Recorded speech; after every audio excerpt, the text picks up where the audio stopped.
Welcome to the second part of my video on a DIY Peugeot partner campervan, mini campervan conversion.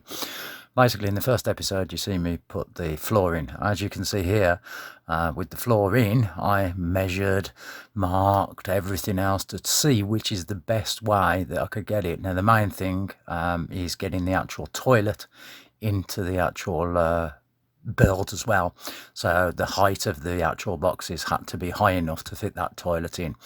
So the way I first started was using some basically 30mm by 25mm framework, chopping that down just using a chop saw to different measurements that I'd actually worked out from the drawings that I'd used to get the measurements.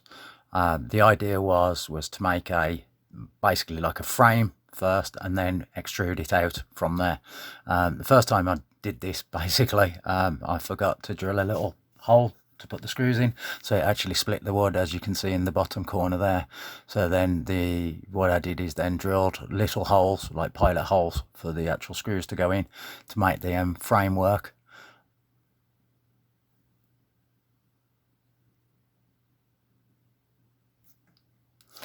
And once that framework was made, then it was just a matter of screwing it all together to make the actual start of the frame.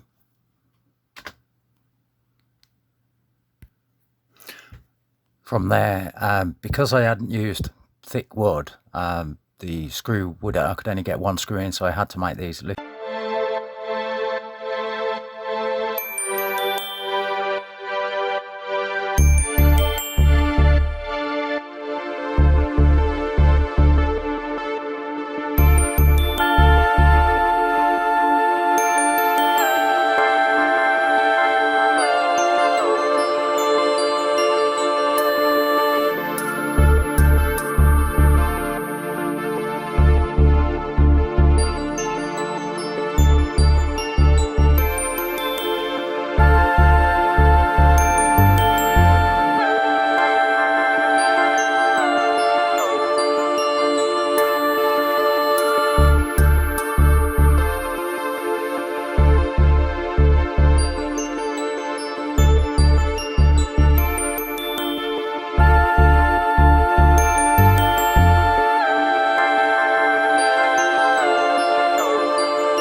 as the wood I had chosen wasn't thick enough to be able to get two screws in, and I'm not brilliant at doing corners in a three-dimensional space, so I just used like about 2-inch bits of offcuts of wood so that I could screw in the one way and then into the other. Once that was done, then I could extend it out, so this is then the bottom to the top, and then I used extra bits on the front to give that more support. The center is a bit wobbly, but I've solved that in further down the line by just putting some 45-degree angles to hold it in, because the one that you are actually seeing at the moment is the one that's having the toilet in. So the toilet is, as you're seeing, closest to the screen, and then the other one, the other side, that will actually pull out, and where the toilet would be, that will be a cupboard door that will open out, that will then support part of the bed, as well as then the drawer unit that pulls out, that gives the other support to the middle of the bed, basically. As you can see now, this is me test fitting the actual one frame, then putting the toilet in, just to actually see how it looks and if I've gone far enough back. And as you can see, it fits perfectly. The next bit was then to just cut the ends for the actual sides, well, the sides for the unit that I'd just built. So that was measuring cutting, just using a circular saw, sorry. The only problem with the ends is the one that is going to be nearest the boot is not straight, it goes in at an angle, so that was a bit more difficult to actually get the shape of that, but in the end it worked out okay. Then it was on to making the actual next box, literally the same kind of principle, though I did put a bit more supports in. I did it slightly different than the first box.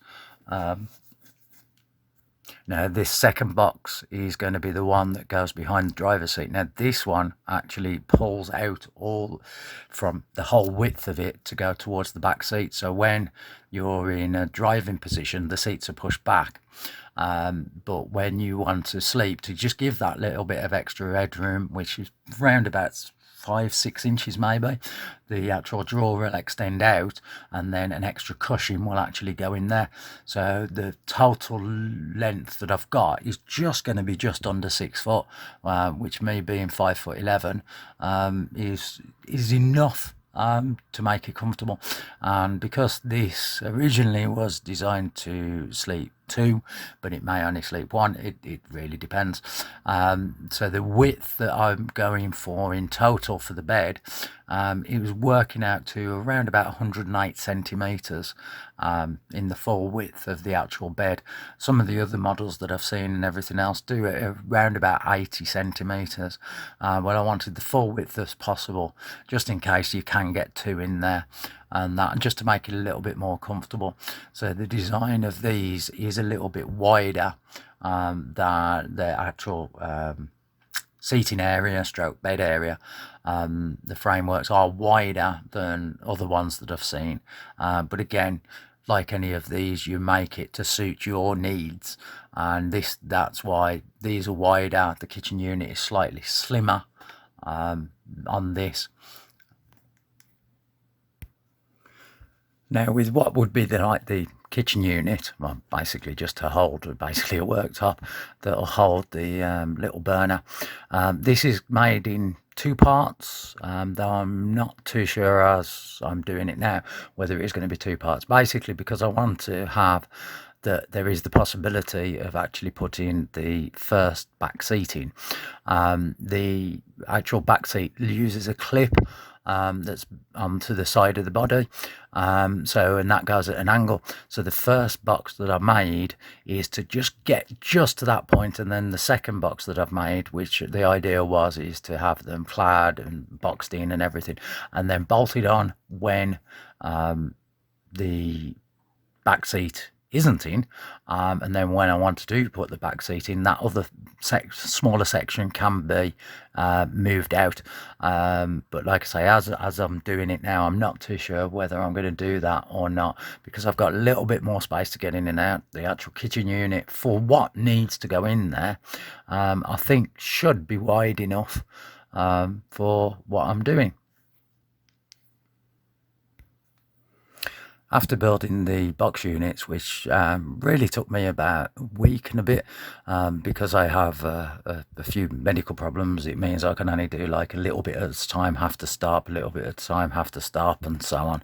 Yeah, and yeah, I'm in a little bit of pain, but yeah, we'll get it finished. Now the next bit then was to actually get the carpet. I'd ordered 2 different types of carpet. The camping carpet, very thin things that you can stretch and everything.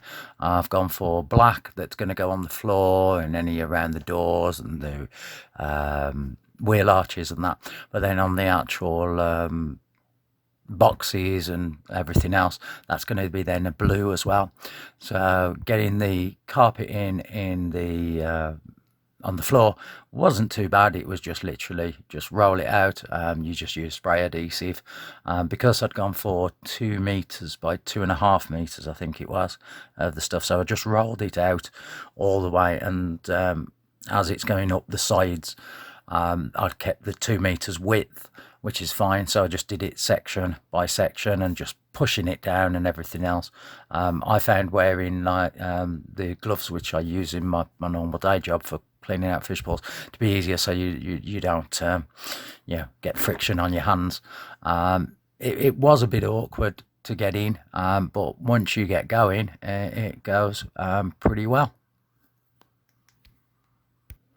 Actually, before putting the carpet in, the one thing I realised is I hadn't insulated around the wheel arches, so I just used the insulation that I've got, again using spray adhesive, cut it roughly to the shape, and then just use spray adhesive around the wheel arch and put that on, because again the carpet's going to go on top of that, and as I was doing the floor I wanted to get as close to that as possible to make the seam as nice to do that.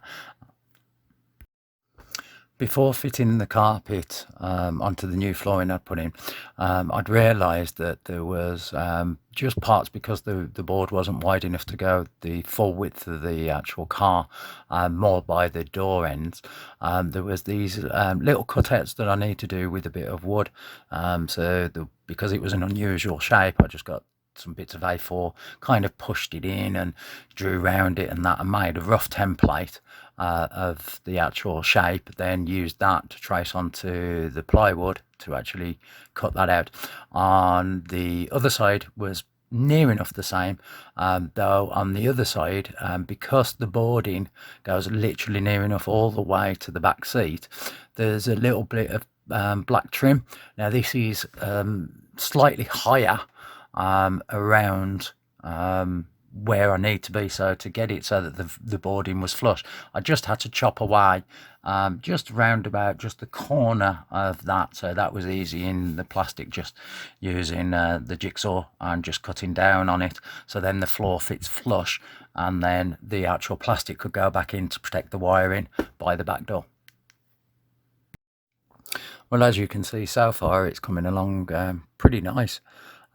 So if you want to see more or like the content and everything else, please like, subscribe, hit the notification button, all that kind of stuff, and I will be posting more soon. I've got more done, it's just unfortunately having the time to edit the actual things.